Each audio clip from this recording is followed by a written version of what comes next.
Bem-vindos ao vídeo sobre teoria e diagnósticos em motores 2 tempos da Yamaha. O objetivo deste vídeo é fornecer uma visão profunda de como os motores de 2 tempos da Yamaha funcionam, bem como mostrar algumas técnicas de diagnóstico, ajustes e manutenção.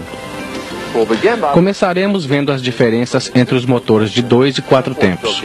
Existem 4 funções básicas que qualquer motor de combustão interna deve realizar: admissão, compressão, explosão e escape.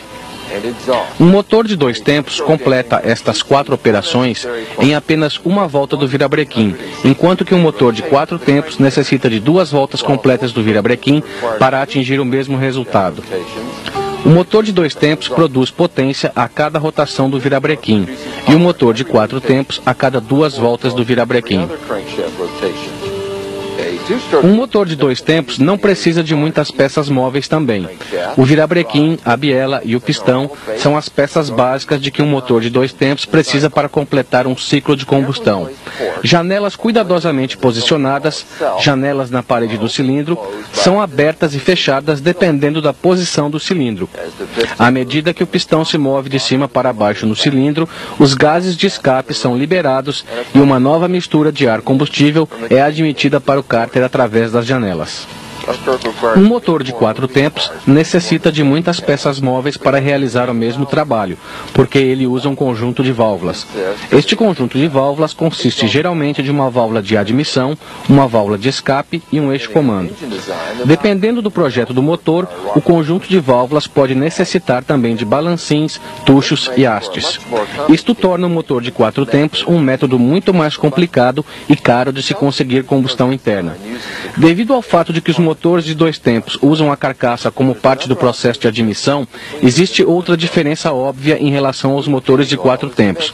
O óleo de lubrificação é misturado com a mistura ar-combustível ao invés de circular em um sistema de lubrificação que usa um cárter. Cada tipo tem as suas vantagens, é claro. Portanto, o tipo de aplicação do motor torna-se um fator importante para escolher que tipo de motor um determinado produto deve ter. As características de peso e potência, por exemplo, devem ser levadas em consideração. A grande potência de um motor de 2 tempos em relação ao seu tamanho é geralmente escolhido para motocicletas de motocross, motores de polpa e veículos aquáticos. Um motor de 4 tempos é mais usado em produtos onde características diferentes de potência são necessárias, e o peso não é um fator de grande importância, como em uma motocicleta grande e em ATVs. Agora que já cobrimos as diferenças básicas entre os motores de 2 e 4 tempos, vamos dar uma olhada no funcionamento do motor de combustão interna de 2 tempos. Embora o projeto seja simples, o processo de combustão dos motores de 2 tempos é um pouco complicado. O processo de admissão começa quando o pistão inicia o seu movimento para cima. À medida que o pistão sobe, é criado um vácuo dentro do cárter. O efeito do vácuo faz com que o ar seja admitido no cárter pelo carburador. À medida que o vácuo admite ar pelo carburador, ele também admite combustível pela cuba do carburador para formar a mistura ar-combustível. Uma vez que o pistão atinge o ponto morto superior e começa a descer, a mistura no cárter é comprimida. A mistura não pode escapar de volta pela janela de admissão porque ela está bloqueada pelo pistão, ou pela válvula de palhetas, ou em alguns projetos por uma válvula rotativa. À medida que o pistão continua a descer, as janelas de transferência do cilindro estão abertas. A mistura comprimida no cárter é forçada através dessas janelas para a câmara de combustão. Então, o pistão começa a subir, fechando as janelas de transferência. O movimento contínuo de subida do pistão comprime a mistura na câmara de combustão, enquanto cria também um vácuo que admite uma nova mistura para o próximo ciclo. Um pouco antes de o pistão atingir o ponto morto superior, a vela de ignição explode a mistura comprimida. O calor e a pressão da explosão da mistura forçam o pistão para baixo no tempo de explosão. O tempo de explosão também comprime a nova mistura de combustível no cárter, preparando o próximo processo de transferência. Mas antes que a nova mistura entre na câmara de combustão, o topo do pistão abre a janela de escape. Isto libera os gases queimados para o tubo de escape. O pistão continua sua descida. As janelas de transferência ficam abertas novamente, permitindo que a mistura comprimida entre para a câmara de combustão. A nova mistura que está entrando empurra a mistura queimada para fora pela janela de escape, em um processo chamado de limpeza, o qual mostraremos mais tarde.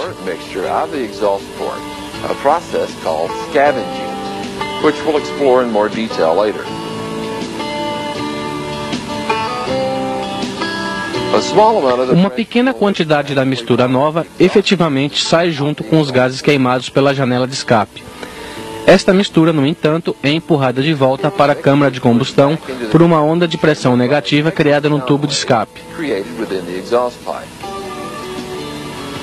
Obviamente, o projeto do sistema de escape desempenha um papel importante, de modo que a onda de pressão é ajustada para não desperdiçar a nova mistura, empurrando-a de volta para a câmara de combustão antes que o pistão feche a janela de escape em sua subida. Apresentaremos este efeito com maiores detalhes mais tarde. Agora vamos dar uma olhada em dois projetos de admissão usados pela Yamaha. O primeiro e menos complicado é o projeto da janela do pistão. Em um sistema de indução da janela do pistão, a saia do pistão é usada para controlar a abertura e o fechamento da janela de admissão. O projeto é tipicamente usado em aplicações onde uma larga faixa de potência não é um fator crítico, como snowmobiles e karts. O desenho da janela do pistão não oferece uma larga faixa de potência porque está restrito a uma sincronização simétrica do ponto da janela. Isso significa que o ponto de abertura da janela de admissão é o mesmo ponto para o fechamento, relativo ao ângulo de rotação do virabrequim. O projeto de indução mais comum usado pela Yamaha é o de válvula de palhetas. A vantagem deste tipo é o seu ponto das janelas de admissão, que é assimétrico e varia de acordo com a rotação do motor. Como vemos no quadro, o ponto do RVO ou abertura da válvula de palhetas muda ligeiramente as características do motor na variação da rotação. Existem dois tipos de indução por válvula de palhetas. Um dos tipos instala o conjunto da válvula de palhetas e o carburador no cilindro, e o outro instala a válvula de palhetas diretamente no cárter. Existem muitos fatores de projeto que são levados em consideração ao determinar qual é o melhor método para uma determinada aplicação. Anteriormente, mencionamos o processo de limpeza, o efeito de uma nova mistura sendo admitida que expulsa os gases queimados pela janela de escape. Agora vamos dar uma olhada mais de perto em como isto funciona. À medida que o pistão desce durante o tempo de explosão, o topo do pistão começa a abrir a janela de escape, o que permite que os gases queimados saiam pela janela de escape. Mas existe um problema. A pressão dentro da câmara de combustão cai antes que todo o gás tenha sido expulso. A menos que ele seja retirado, este gás remanescente permanecerá na câmara de combustão com a mistura nova, reduzindo a eficiência do próximo tempo de explosão. É aí que entra a limpeza. Antes que a janela de escape abra totalmente e a pressão na câmara de combustão caia, a janela de transferência começa a abrir. Isto permite que a pressão da nova mistura ar-combustível, vinda da parte de baixo do pistão, seja transferida para a câmara de combustão. Isto aumenta a pressão na câmara de combustão e empurra o resto dos gases queimados para o tubo de escape. A Yamaha usa dois métodos diferentes para a limpeza. A limpeza cruzada tem uma vantagem em aplicações como pequenos motores de polpa, porque ela tem boas características de limpeza ao se navegar em baixas rotações, o que é muito comum nas atracações. Este método usa um pistão com uma cabeça especialmente projetada para ajudar a direcionar a nova carga de mistura ar-combustível para dentro da câmara de combustão. A melhor opção para os casos em que é necessária uma alta performance é a limpeza por varredura. Como vemos aqui, as janelas de transferência estão posicionadas nas laterais do cilindro e direcionadas para o lado da admissão. Isto faz com que a nova carga de mistura que está entrando na câmara colida com a outra no lado da admissão e depois faz o retorno para a janela de escape, empurrando os gases queimados para dentro do tubo de escape. Daí o nome de limpeza por varredura. Devido ao fato de que o pistão não é usado para direcionar a nova carga de mistura na direção desejada, como na limpeza cruzada, a limpeza por varredura permite o uso de cabeças de pistão relativamente achatadas. As vantagens deste tipo de projeto são uma câmara de combustão menor com taxas de compressão mais altas. A limpeza por varredura, portanto, fornece uma maior potência do que um motor da mesma capacidade e com um projeto de limpeza diferente. Além disso, tem menos tendência de apresentar pré-ignição ou detonação, os quais ocorrem devido a pontos quentes na cabeça do pistão.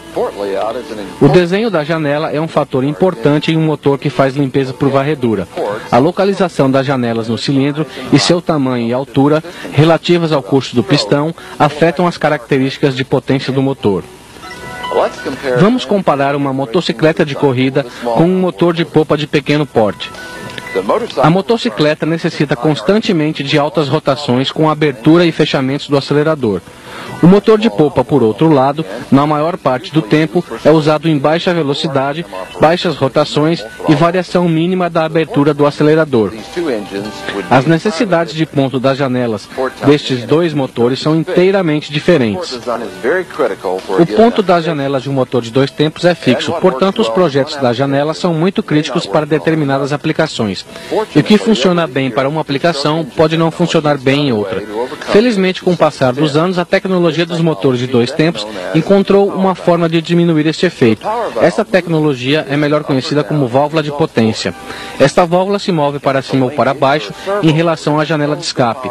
Uma haste mecânica ou um servomotor controlam a posição da válvula de potência para que a janela de escape abra mais tarde para uma boa potência em baixa e para que gradualmente abra mais cedo à medida que a rotação aumenta, para ter uma boa potência em rotações médias e altas.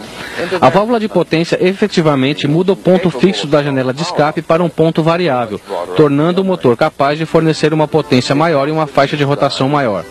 O projeto do sistema de escape é outro ponto crítico para o ponto das janelas e deve ser construído de forma a corresponder à aplicação do motor. Como vimos anteriormente, uma parte da nova mistura de ar combustível entrando na câmara de combustão é perdida pela janela de escape, pois ela segue os gases queimados. Um sistema de escape bem projetado para um motor envia uma onda de pressão negativa perfeita para a janela de escape e empurra a mistura ar combustível de volta para a câmara de combustão.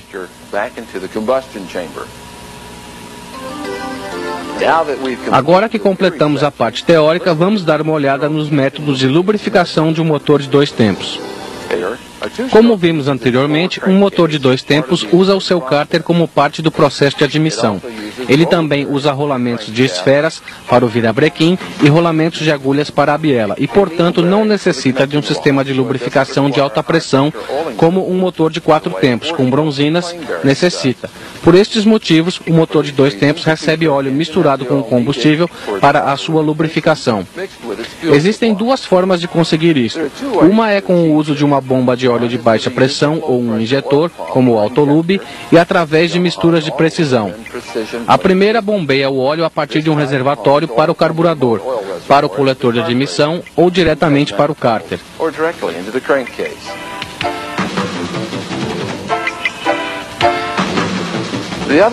O outro método chama-se pré-mix. O óleo é simplesmente misturado previamente com a gasolina de acordo com uma proporção pré-determinada e colocado no tanque de combustível.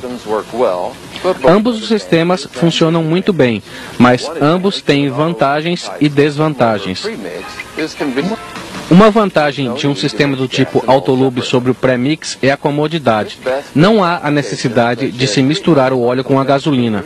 Isto atende melhor aplicações do tipo motocicletas street, scooters, snowmobiles, veículos aquáticos e motores de polpa de grande porte, onde o reabastecimento é constante e muito combustível é consumido.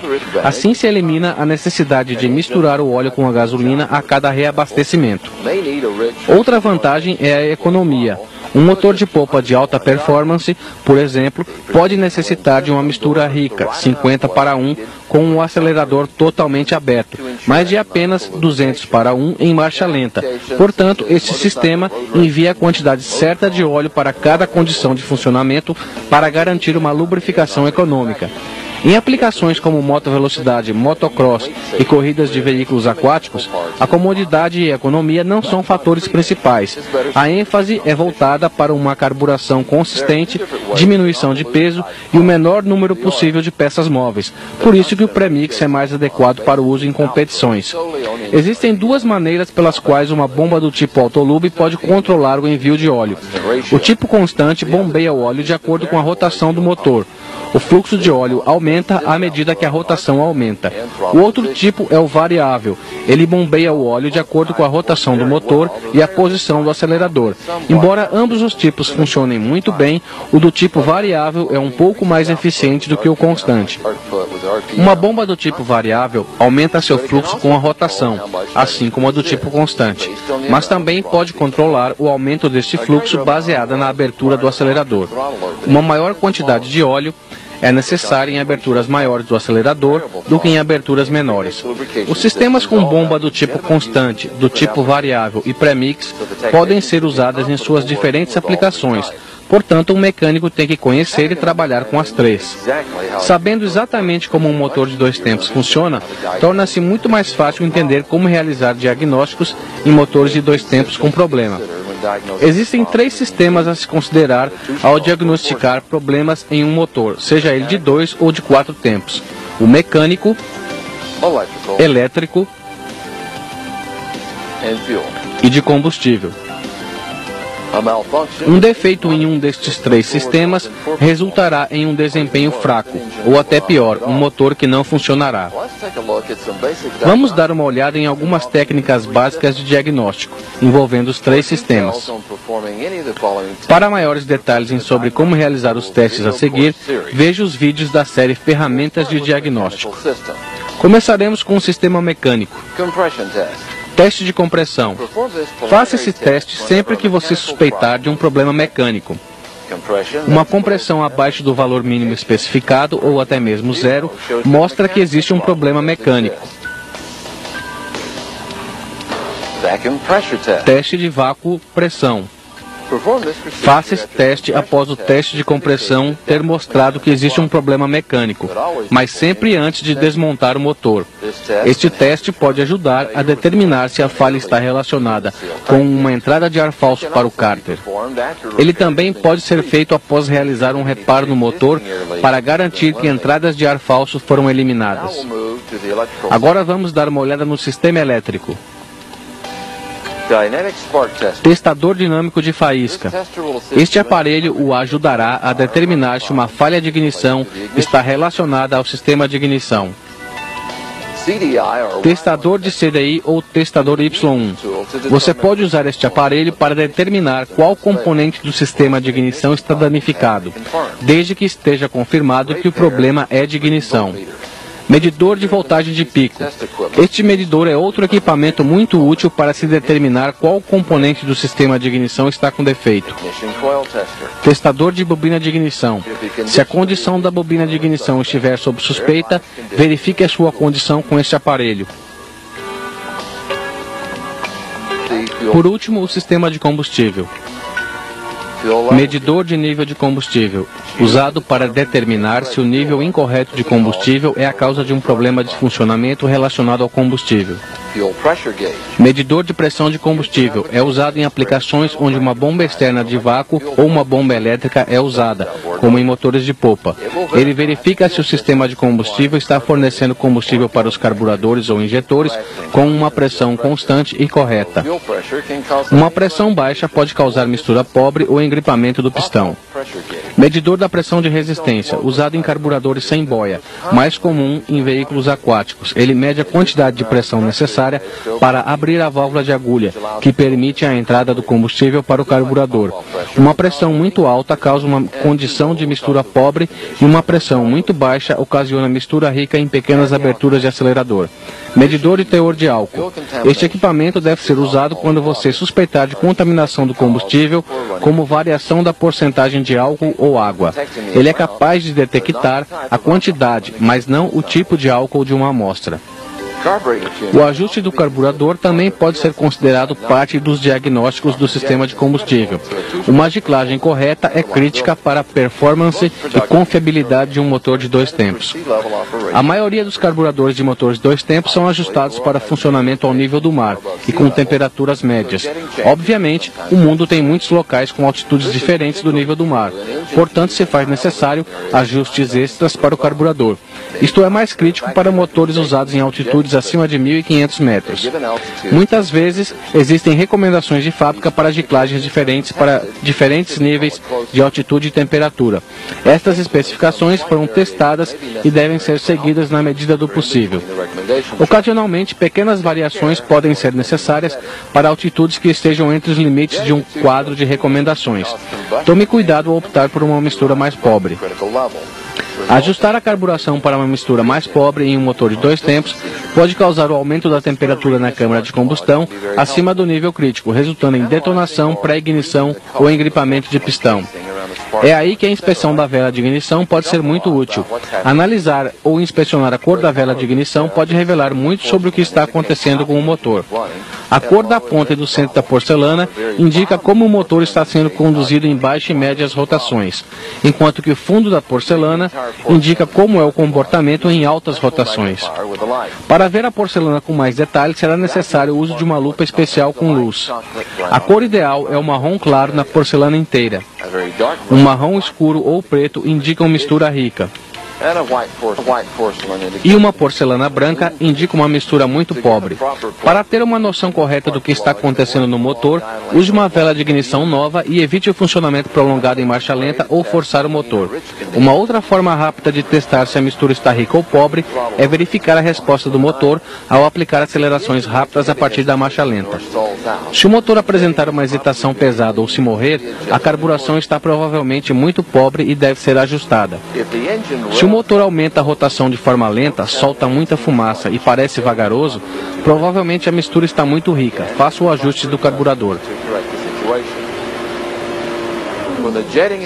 Quando a carburação está correta, o motor responde ao acelerador normalmente e o som do escape também.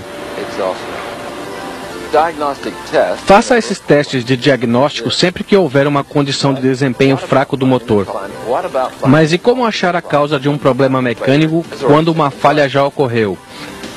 É importante diagnosticar a causa de uma falha mecânica depois que ela ocorre para evitar que volte a ocorrer depois de realizar o reparo no motor. A falha mecânica mais comum em motores de 2 tempos é a falha do pistão, e existem muitas razões que podem causar isto. Os tipos de falha que apresentaremos são as seguintes: quebra do pistão, detonação e pré-ignição, e engripamento. Como vimos anteriormente, é muito importante fazer o teste de vácuo-pressão antes de desmontar o motor. Depois que o motor está desmontado, é impossível verificar se a falha ocorreu por uma entrada de ar falso pelo cárter. Primeiro vamos dar uma olhada nos travamentos de pistão. Se a saia do pistão estiver quebrada, mas se o pistão apresentar poucos ou nenhum sinal de engripamento, a falha foi causada provavelmente por uma folga excessiva entre cilindro e pistão. A quebra do pistão também pode ser causada pelo excesso de rotação aplicado ao motor. Geralmente, isto causa danos catastróficos ao motor, mas a evidência mais comum para o excesso de rotação está no pino do pistão, que parece ter sido arrancado do pistão. Agora vamos ver algumas falhas causadas por detonação e pré-ignição. A detonação é causada pelo aumento da pressão e calor extremo na câmara de combustão, que resulta numa queima muito rápida da mistura de combustível. Ao invés de queimar de forma parelha para gerar um tempo de explosão mais suave, a mistura explode. As explosões causadas pela detonação danificam o pistão e geralmente acabam com o lado de escape da cabeça do pistão.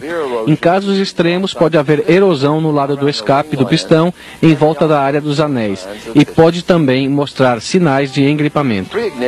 A pré-ignição é resultado da ignição da mistura ar-combustível antes de ocorrer a faísca da vela. A mistura já está começando a queimar quando a vela emite a faísca. As duas chamas colidem, causando uma grande pressão, calor e vibrações. Uma falha causada por pré-ignição geralmente resulta em um furo na cabeça do pistão. Esta falha gera a falta de compressão no cilindro. Algumas das causas da pré-ignição são as seguintes: mistura pobre, entrada de ar falso, ponto de ignição avançado, octanagem do combustível muito baixa, combustível contaminado por água ou excesso de álcool, ou pontos quentes na câmara de combustão.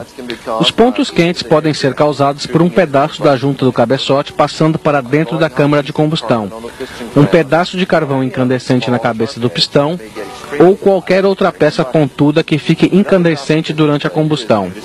Outro tipo de falha do pistão é devido a engripamentos. O engripamento resulta quando a temperatura do pistão se torna tão alta que o pistão efetivamente derrete e adere na parede do cilindro. O engripamento geralmente ocorre quando a mistura ar-combustível está muito pobre ou quando existe falha de lubrificação. Aqui vemos um pistão que engripou devido a uma mistura pobre. Geralmente o pistão apresentará marcas no lado do escape na região da saia e em volta da área do pino. Ao tentar descobrir as causas de uma condição de mistura pobre, verifique a carburação ou uma entrada de ar falso na área do cárter. Aqui está um pistão que engripou por falta de lubrificação. Engripamentos resultantes de problemas de lubrificação apresentam riscos profundos em toda a volta do pistão. Sem o filme de óleo, o pistão raspa na parede do cilindro até um ponto em que o calor gerado é tão grande que o material do pistão se solda no cilindro. Independente do tipo de falha encontrada, é extremamente crítico achar e corrigir a causa. Apenas trocar as peças danificadas geralmente implica em uma nova falha. A última seção deste vídeo tratará da manutenção dos motores de dois tempos. Como em qualquer tipo de motor, a manutenção é uma peça vital do prolongamento da vida de um motor de dois tempos. Uma das coisas mais importantes é o filtro de ar. Algumas motos street usam um filtro de papel descartável, enquanto que motos off-road usam um filtro de espuma laváveis. Nos dois casos, o acompanhamento do estado do filtro é muito importante, especialmente após a condução em locais com muita poeira, sujeira ou sob chuva. Se o filtro ficar saturado de sujeira, a mistura ficará muito rica, ou até pior, a sujeira passará pelo filtro. A sujeira age como uma lixa no motor, causando um desgaste excessivo. Uma folga excessiva entre pistão e cilindro será o resultado mais comum, a qual, como vimos antes, pode causar uma quebra da saia do pistão, caso não seja feita a manutenção adequada. É importante seguir os procedimentos recomendados de manutenção e limpeza do filtro de ar. Um filtro de papel pode ser simplesmente substituído por um novo, mas um filtro de espuma deve ser lavado cuidadosamente com querosene ou com água com sabão, secado e depois lubrificado com óleo de motores de dois tempos. O óleo ajuda a fazer com que a sujeira fique presa no filtro. Ao reinstalar o filtro, verifique se não existem folgas por onde a sujeira possa passar. Como o óleo dois tempos queima junto com a gasolina, ele tende a criar depósitos de carvão muito mais depressa do que em motores de quatro tempos. O excesso de carbonização aumenta a compressão dentro da câmara de combustão.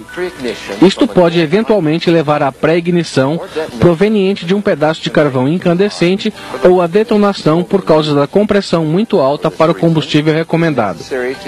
Por esta razão, é necessário remover o cabeçote e fazer a descarbonização do cabeçote e da cabeça do pistão.